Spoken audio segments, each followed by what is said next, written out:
Hi everyone, my name is Chloe and welcome to the start of my romance takeover buddy read readathon vlog. That is a lot of words that I thankfully think I just got in the right order, but I just want to get on and say hello and welcome to the vlog. It is Friday at about noon.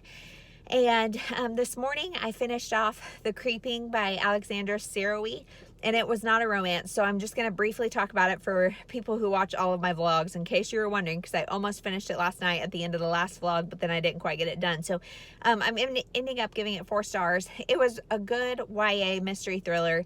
There were some things that did not make sense, and some things that I was just like, I kind of have to suspend my disbelief to even get there. And then also there's a friendship element that supposedly, like, this girl learns about love through this girl, her female friend, like as a best friend love, and then also through this boy.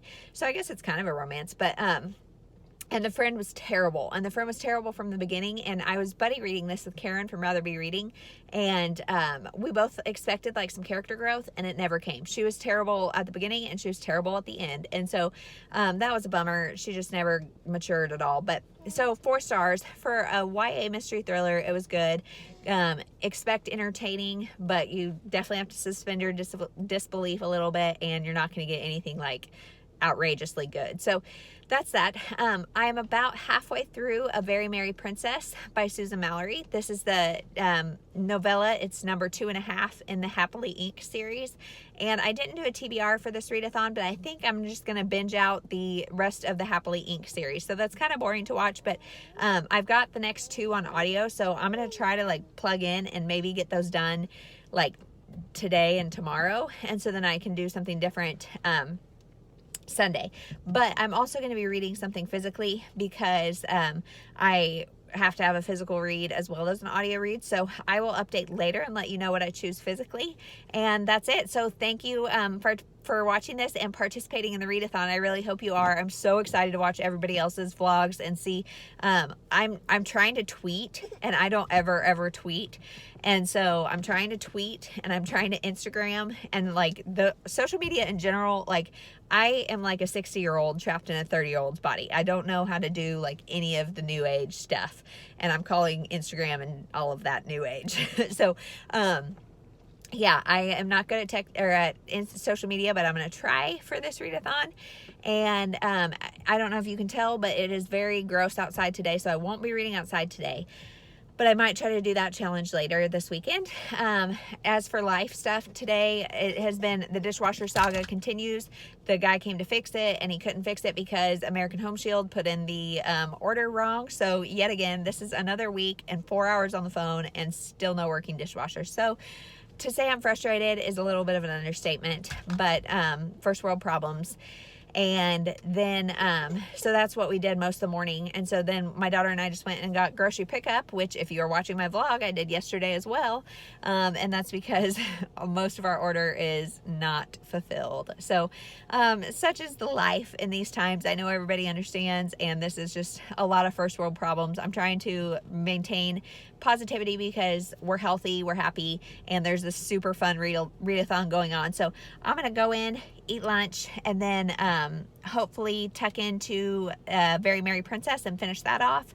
And yeah, so that's it, and we'll talk to you later. Bye.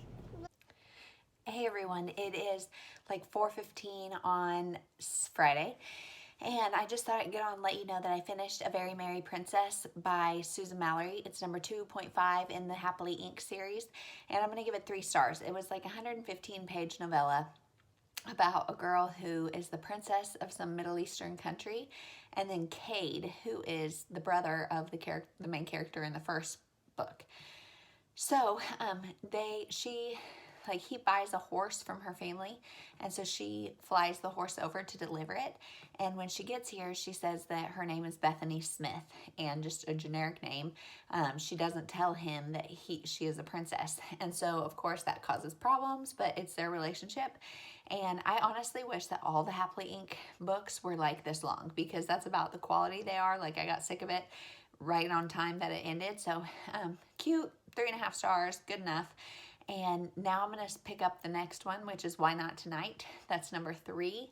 And I think this one follows Natalie, who is the art studio owner, and then Ronan, the third brother, of Nick, Matthias, and then Ronan. And then there's 2 other brothers, but they are not artists. So I don't know if they get books or not. But yeah, so that, and then I'm going to try to pick up something physically. I'm looking at all my shelves, trying to pick up something physically that will work, because I have the Happily Ink books on audio, and I'm just not sure if I can do that, because my simple little brain, normally I do like a thriller and a romance or something like that, just so I don't get confused.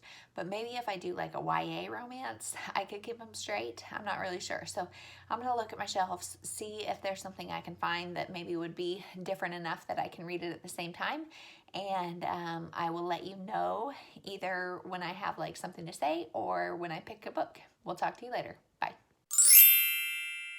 Everyone, it is Saturday and it's like almost 11 o'clock, and I just thought I'd get on an update and let you know that I finished Why Not Tonight by Susan Mallory. This is book 3 in the Happily Ink series, and this one was by far my favorite. And I like this. I was talking on a Voxer group with the Romance Takeover group, and I was like, guys, has anybody read this? Because I am really struggling. I had read 2.5 of them, like the first 2 and then the novella, and I'm just not, like, they're all just a little goofy, a little weird, a little dull, not quite my thing. But this one I really, really enjoyed, so I'm giving it 4 stars. This one is about Natalie and Ronan. And Natalie they're both artists. Natalie is an artist that deals with paper, and Ronan deals with glass. And she works at the studio where he displays his art with his brothers, Nick and Matthias, from the first and second book. So she's kind of struggling financially, whereas he, like, gets 6 figures for each of his pieces. And so the book starts, he's very, like, broody and kind of a recluse, and so there's this bad storm. Nobody can get a hold of him, so she goes to find him. He's got like a house up in the mountains somewhere by himself, really remote, so she goes to find him. And because she's kind of a struggling artist, her car is not great, whatever, she gets there. And then it's like an isolated situation because she is stuck there with him during the storm. And so they're just friends. They know each other from the studio, obviously. And it was not insta-love, which I totally love. They were stuck in this situation, and it wasn't like, okay, we're stuck, let's take our clothes off, which happens so many times in these books. So I really like that. And he, like I said, he's very dark and broody and kind of immature and just kind of resentful about things, whereas she's very bubbly and positive and just, like, I loved her character. So it was like the perfect balance to him. And she loves food, and she said she's like very short and curvy, and like she's quick to gain weight and stuff. And I love, like, that feels like a real character to me, whereas I hate those books where it's like, yeah, I eat all this food and I never gain weight and I'm still this, buxom person. No, she's just a very real character, and I loved her. And she goes through struggles that, like, we all do. And she is very positive and bubbly and stuff, but then there's times where she, like, breaks down, and it's just so relatable and real, and I just loved her character. And then she also, like, in this book, all of the women get together like maybe once a month or something for a girls' night. And so I loved that, because then you get to see just enough of Palace from the first book, Carol from the second book, and then Bethany from the novella. And you get to know, like, what's going on in their lives, but it's not in a cheesy way. And it's just a very, like, very relatable book. And I just love Natalie. So, Ronan has his own things going on, and that's, I don't want to say what's going on just because this is book 3 in a series. And so you find out, I think, in the first book, but, whatever. So he deals with that. And they also say in this book that Ronan and Matthias are only 24, which I thought they would be older, but that is just kind of, for me being 30, I'm like, oh, no wonder you're being so immature, because now, of course, 24 feels like a child, which is silly. They're not. But yeah, so that was this book. Now I am going to pick up number 4, which is Not Quite Over You.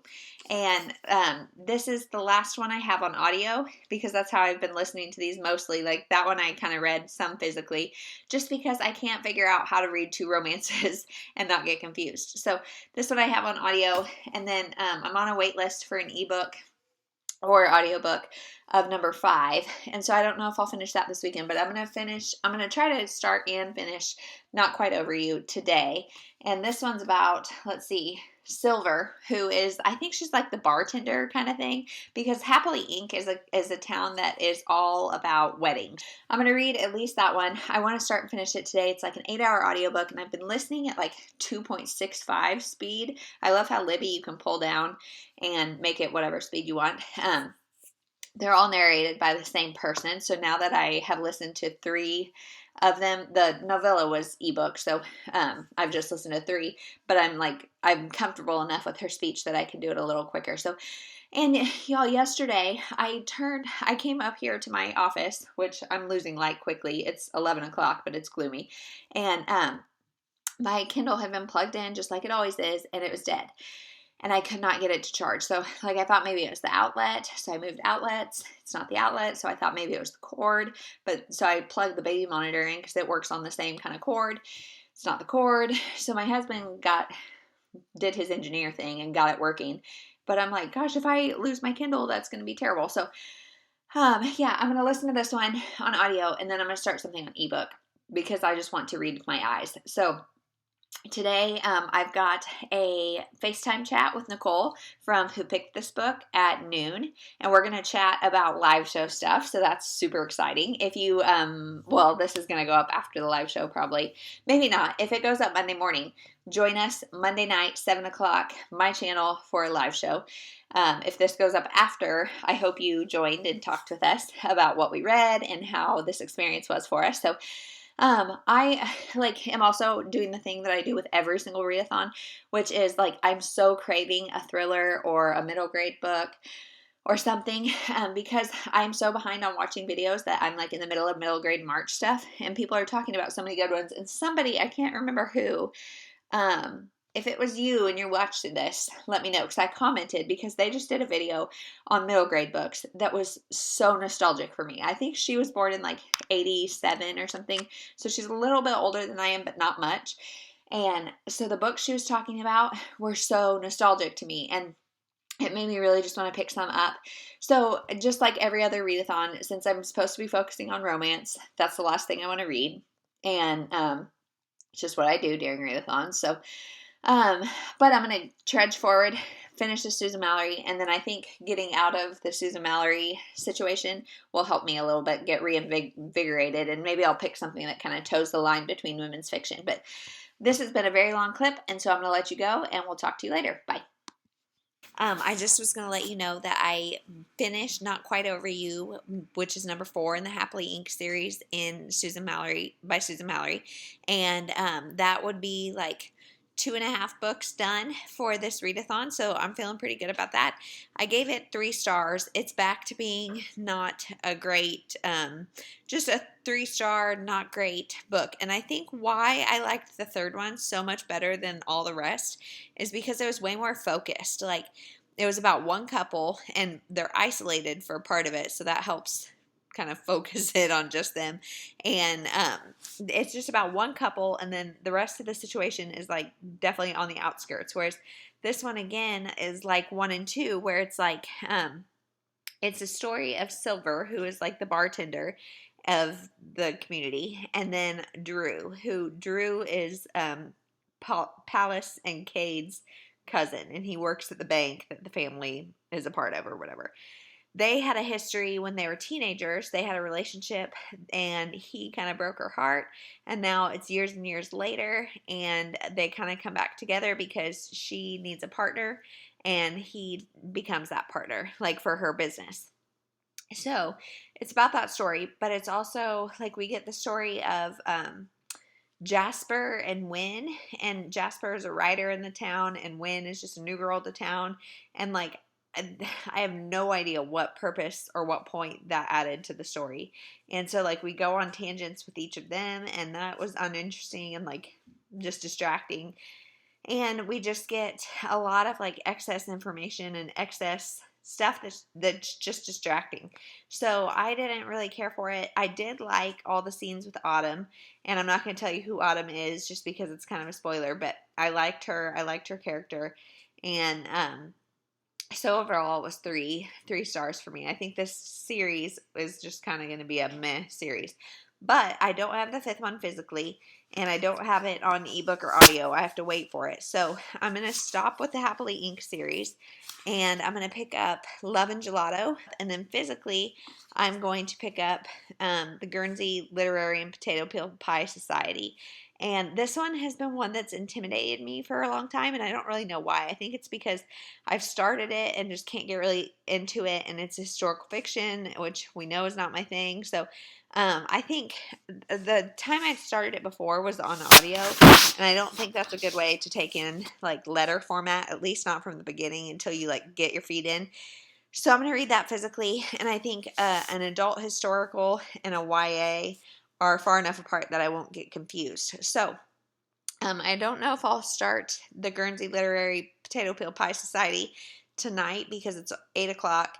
I'm about to put my daughter down, and then I'm going to go to bed, I think, and just listen to Love and Gelato. And so I don't think I'll start tonight, but I'll start tomorrow, and I will update tomorrow, the last day of the readathon, and let you know how things are going. That book is short, and I'm not sure how long Love and Gelato is, so potentially 4.5 books this weekend. Probably not, but maybe. Fingers crossed. We'll talk to you later. Hey everyone, it is Sunday and it's like 2 o'clock, and I just thought I'd get on and do a quick update as to what I have read. So I've read about half of Love and Gelato, and I'm really, really liking that one. I've heard kind of mixed reviews, and I am loving it. So it's about a girl who, her mother is dying of cancer at the very beginning, and her mom, I guess, had spent like a summer in Italy, and so she tells her daughter, like, it's her wish for her to go spend time in Italy and meet this guy named Hank, I think, and have like an Italian experience like she did. So that's the story, and I'm loving it. Very, very good. She meets a boy that is an American, he's an American Italian, and he goes to school there, and it's just really good and cute and so enjoyable. So I'm a little over halfway done with that, and then I'm about 50 pages into the Guernsey Literary and Potato Peel Pie Society. And this one, I don't know that I've ever read an epistolary novel, and so I'm like, I feel a little disconnected, but I kind of like our main character, and she honestly kind of reminds me of like an adult Anne from Anne of Green Gables. So I'm enjoying this too. I think it's nap time now, so I think I'm going to read this. I don't know, I'm debating, because if I listen to Love and Gelato, I could probably finish it, but I would rather like spend quiet alone time physically reading. So I think I'm going to do that, and I may just not finish anything today, which would be a bummer, because like for this readathon, I'd really like to like have some stuff wrapped up, but I am just going to see how far I can get. And then tonight we're doing pasta, so really it's really easy. I just have to boil noodles and then make a sauce, and so dinner will be pretty quick. So hopefully I can get a lot of reading done tonight and finish this readathon off strong. So we'll talk to you later. Hey everyone, so it's actually Monday morning, but I just thought I'd get on and wrap up this Romance Takeover Buddy Read Readathon weekend reading vlog. So last night I read to about a page 110 or so in the Guernsey Literary Potato Peel Pie Society, and I'm liking it. I just don't think the style is quite for me, like the epistolary style. It's a lot of different people writing to and from this girl, and I just like, you're getting to know the Guernsey Literary and Potato Peel Pie Society book club type thing, and how it was formed and why it was formed and who's in it, and that's interesting. But it's just okay for me. So there is a romance potentially budding, but I'm like 110 pages, and it's only like 250, 270, I don't know, somewhere around there pages, and it hasn't really taken shape. So excited for that to happen. But so I'm finished the readathon in the middle of that. But I did finish Love and Gelato, and I loved it. I was shocked by how much I liked it. I gave it 4 stars just because. So the premise of the story is about this girl. I don't know if I said this, so I'll be quick. But this girl, her mother is dying of cancer at the very beginning, and her mom had spent a summer in Florence, Italy. And so she wanted her daughter to go have the same experience. And she wanted her to stay with this man named Howard. And so her mom dies. Her grandma says, hey, Howard's your dad. You're going to go spend the summer with him and potentially like stay for the next school year. And so she gets there. Things are super weird, really uncomfortable because she's halfway across the world with this man she's never met. And it's just very awkward. And she meets this boy named Ren, who is another like Italian American student that goes to this school that's like for American kids in Italy. And so he kind of like introduces her to the whole group of kids and just kind of takes her under his wing. And there's a little bit of a romance, but he's got a girlfriend and there's no cheating going on. So it's not a cheating story, but it was just adorable. And I have been to Florence, and it's so far my favorite city in the world that I have ever been to. So part of it was just like the atmosphere was so great in the book, and having been there, I was very like nostalgic for that. And it was just it will make you crave gelato and pasta so bad. So loved it. It was super cute. The only reason I'm giving it 4 stars instead of 5 is because the whole time she's in Italy, she's reading her mother's journal of when her mother was a teen or early 20s in Italy. And there's some things that are in there that she is like clueless about. And it's from the very beginning of reading it, you as the reader know like what she's talking about, but the main character does not. And it's like she's unbelievably clueless. And so that was a little frustrating because then in the end, when she finally figures it out, it's supposed to be this big aha moment. And you're like, duh, you've known that from the very beginning. So yeah, that was my only complaint, but really liked it. I would love to read the rest of the series, but I don't have that on my shelf, so I'm going to not do it immediately. But anyway, that is my wrap up then for this readathon. And so I'm just so excited that we did it and that everybody joined in and read romance, and the group chat was going on, and it just made me so excited for the live show tonight because everybody read such different things, but so much. Like these other ladies are reading 4 or 5 books in these 3 days, and I think I got through 3.5 maybe. But regardless, there was so much reading, so much romance, so much escapism. It was just so great. And I'm so grateful for this group of ladies that organized this with me and that we did this together. And for all of you who participated, if you participated, please let me know, what did you read? Was there any standouts? Was there anything that disappointed you? Was it helpful in getting you kind of out of your head, out of this situation that we're in? Just tell me anything about your experience. So I hope to see you guys tonight at the live show. I don't know, I'm going to try to get this edited up before the live show, but we'll see. So we'll talk to you later and hope you have a great week. Bye.